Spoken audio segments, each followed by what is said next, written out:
Hey, kumusta? Magandang umaga, tanghali, gabi sa inyong lahat mga kababayan. Sa panigma ng planetang ito kayo naroroon, basta't naunawaan ang lingwaheng ito, ay binabati ko kayo. Tayong lahat ay mga Pilipino. Pilipinong nagmamahal sa ating bansang Pilipinas. Muli po akong nagbalik upang ipagpatuloy ko ang aking nasimulaan noong nakaraang taon.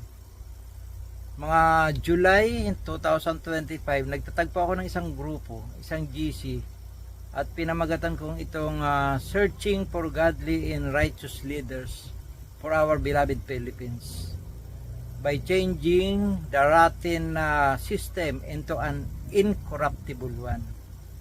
Mapapansin po natin sa titulo ng ating GC na tayo ay maghahanap, mangangalap, mangungumbinsi ng mga taong pwede nating gawing leader sa hinaharap. Yung mga taong may paninindigan, higit sa lahat may takot sa ating Panginoong Diyos. Yung mga taong hindi mapagmahal sa kayamanan, hindi mapagmahal sa karangyaan, lalong lalo na hindi mapagmahal sa katanyagan, kundi bagkus ay magmamahal sa ating kapwa-tao, na ang iisipin ay para sa kabutihan, para sa kaayusan, sa katahimikan, kaunlaran, at higit sa lahat ay sa kalayaan.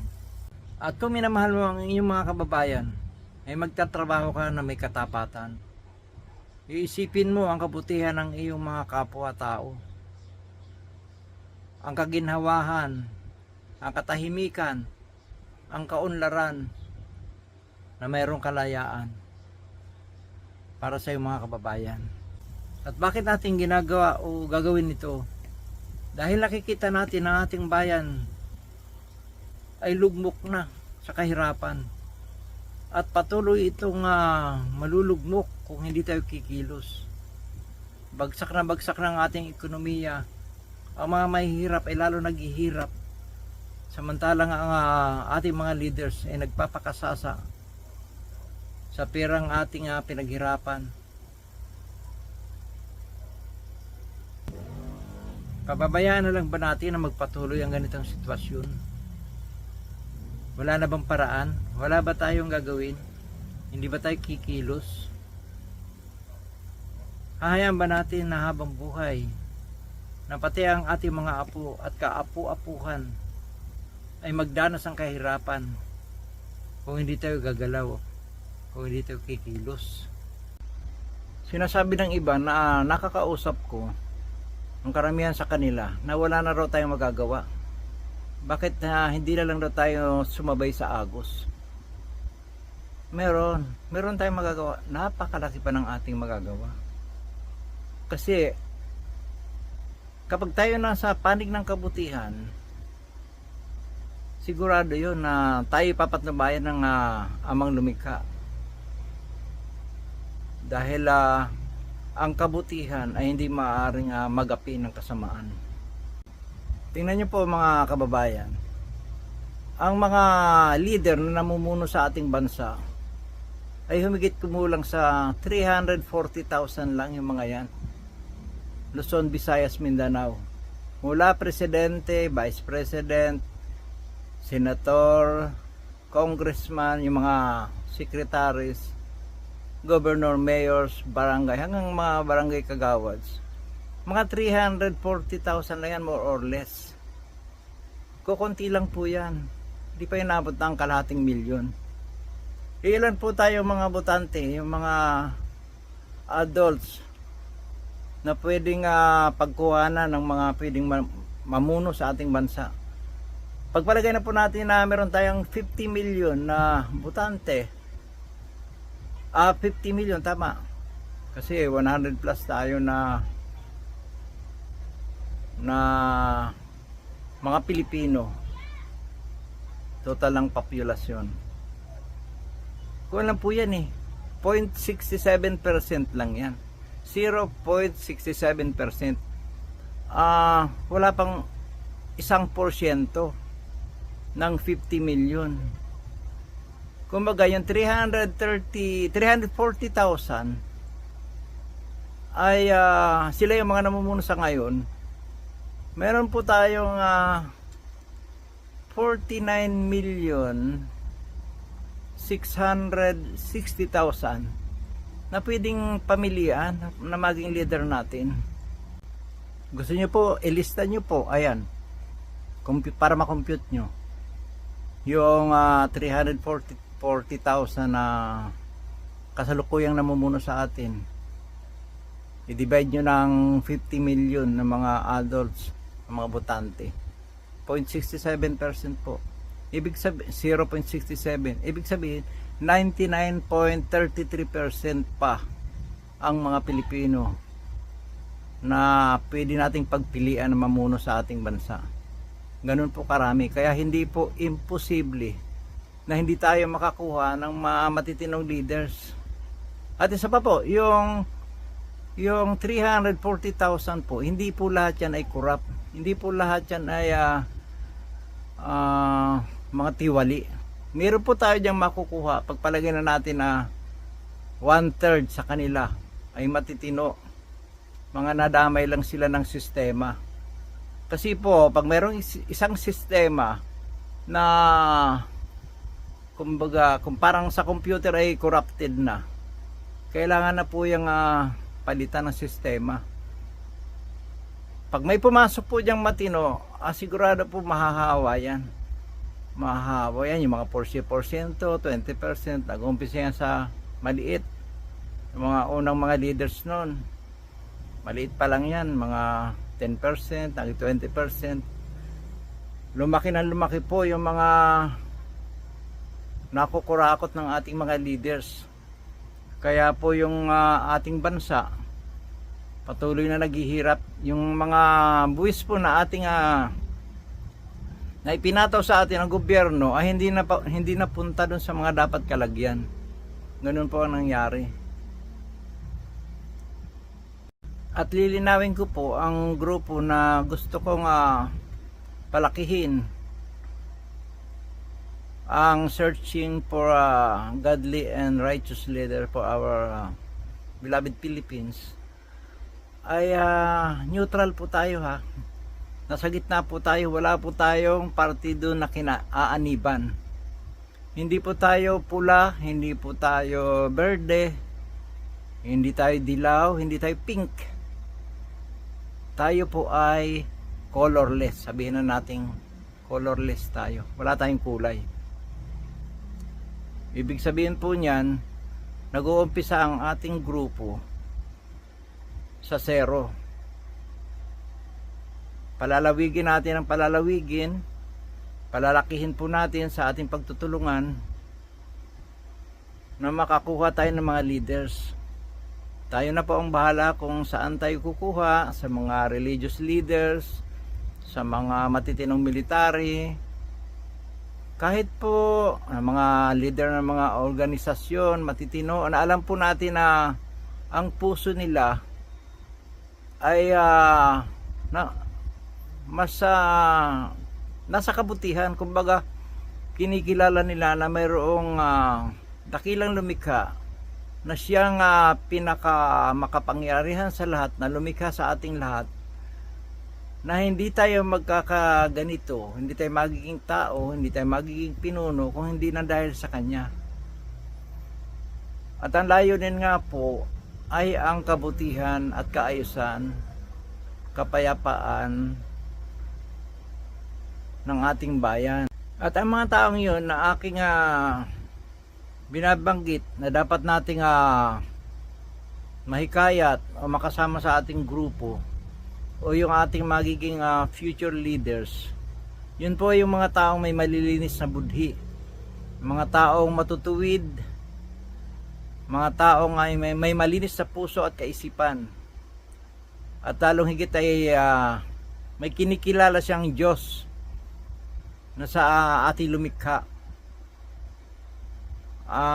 May takot siya sa Diyos. Takot na ibig sabihin na takot na lumabag sa kanyang mga utos. Kasi kapag ikaw ay sumusunod sa utos ng ating amang lumikha, ay nasa kabutihan kang panig. Hindi mo maiisipang gumawa ng masama sa iyong kapwa. At kung sila ay nasa panig ng kabutihan, ay hindi na nila maiisipang manlamang sa kanilang kapwa-tao, kundi ang makapag-isip ng mga bagay na tungo sa kaunlaran, tungo sa ikabubuti ng sambayanan. Nakakatuwa naman po kasi itong ating GC, nag 1 year na siya, subalit wala pa rin umaalis sa mga member. Narito pa rin po yung 100 plus na members natin. Bagamat na naglaylo ako sa grupo na to, minsan-minsan ko lang silipin, hindi sila umaalis. Bagos nalagdagan pa siya ng 3 yata, naging 104 na yung members niya. Kaya nakakatuwa naman dahil active pa rin yung GC kahit hindi ko na masyadong natutukan dahil nag-busy ako sa aking negosyo.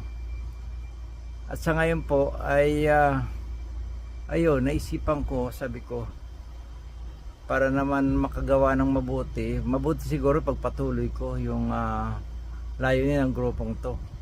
Kasi napaka hirap na po ng panahon, napakagulo na ng ating bansa, lalong gumulo. Kaya sabi ko, dapat kumilos na, madaliin na.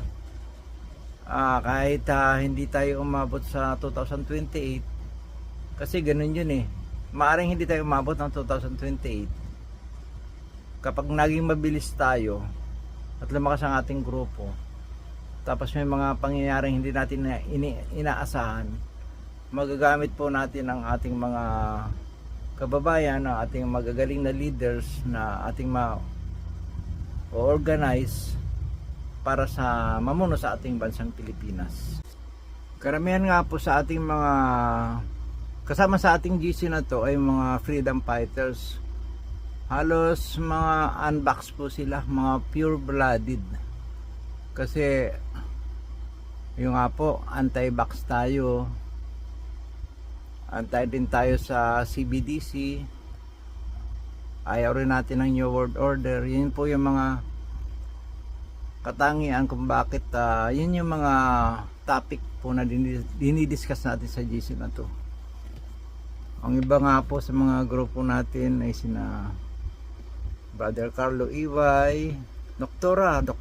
Marivic Villas, Mark Ramos narito, si Sis Marla Diskitlan, si Ma'am Penny Reyes nasa atin, si Doc Romy Quijano, Attorney Tanyalat, si Attorney Tanyalat, si Tulits Pinlac, ito yung kumandidatong congressman sa Bulacan, Attorney Trixie Angeles, nasa group din po natin, Dr. Joey Montemayor, ang ating modelo. Napakagaling nitong maging isang leader sa ating grupo, Dr. Joey Montemayor. Ramos Alexis, narito si Coach Cookie, si Sir Sir Luis Icasiano, napakagaling na leader nito. Kasama namin sa Gallant Forces. Si Sis Mercedes Ogsok, ayan. Sis Vilma Agustin, si Brother Alexis Beneventura, Uncle Rock, si Ma'am Ana Malindugpuy, yan. Kung ako nito, taga-sunod ako lagi ko pinapanood ang nito ni Ma'am Ana Malindugpuy. Jingle, di ba? Nasa north ito. Kaya po kalatang ko natin ang ating mga members, buong Pilipinas. Si John Cyril Onato, si Pastor Jojo Tejano, Pastor Jojo,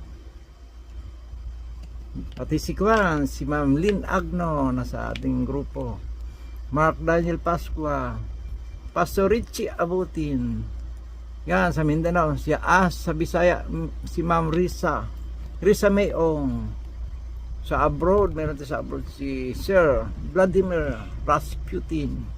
Marami rin po tayong mga OFW. Yan po, hanggang ngayon po hindi umaalis sa ating GC.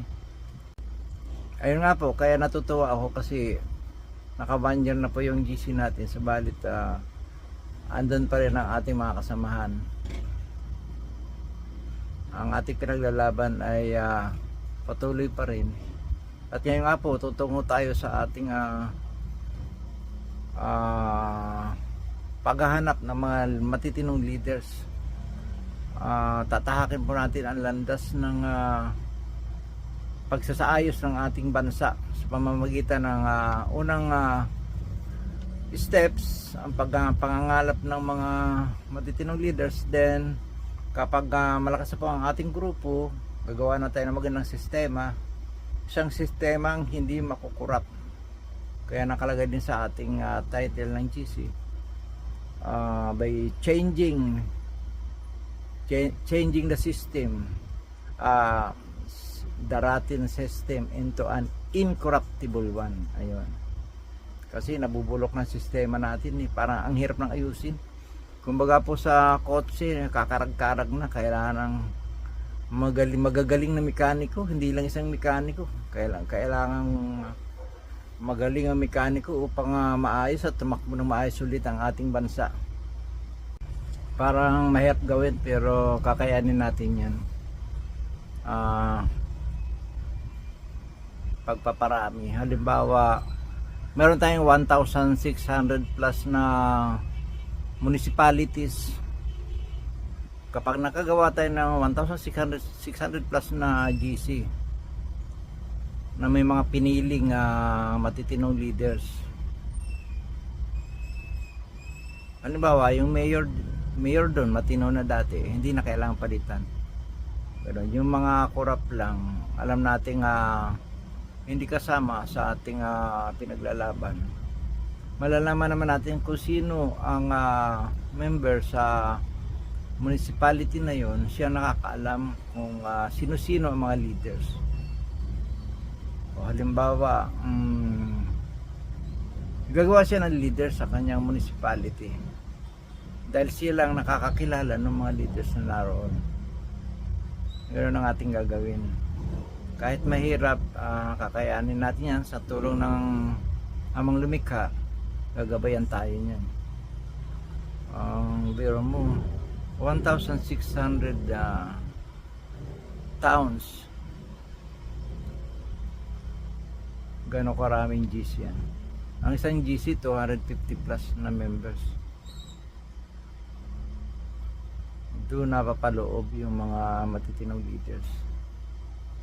Pag nagawa natin yan, hindi tayo mahirapan na pag nagkaroon ng pagkakataon na kailangan ng tumindig yung bansang Pilipinas at kailangan ng mga leaders, meron tayong agad-agad na hugutin. Merong mamumuno sa atin. Yung mga corrupt, alam nyo na kung saan dadalhin. Hindi wala nang puwang sa ating bansa.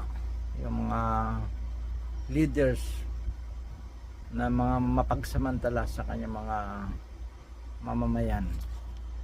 Siguro po magla-live na lang ako mga siguro 3 times a week or depende po, para matutukan po natin ang GC na to. Matutukan natin yung ating layunin, ang ating goal para sa ating bayan. At sana po sumuporta ang ating mga members sa buong Pilipinas.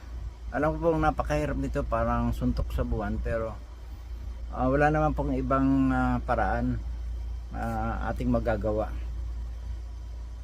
Sino po sa inyo may alam na paraan at yun ang ating susundin? Ito po kasi ang naisip kong paraan at alam ko po kapag ginabayan tayo ng ating Panginoon Diyos at tayo na may nasa panig ng kabutihan, malamang po ay magtagumpay po tayo. Yun lang naman po ang hangad natin. Magkaroon tayo ng magandang bansa, maayos, matahimik, masagana, walang korupsyon, at higit sa lahat mayroong kalayaan.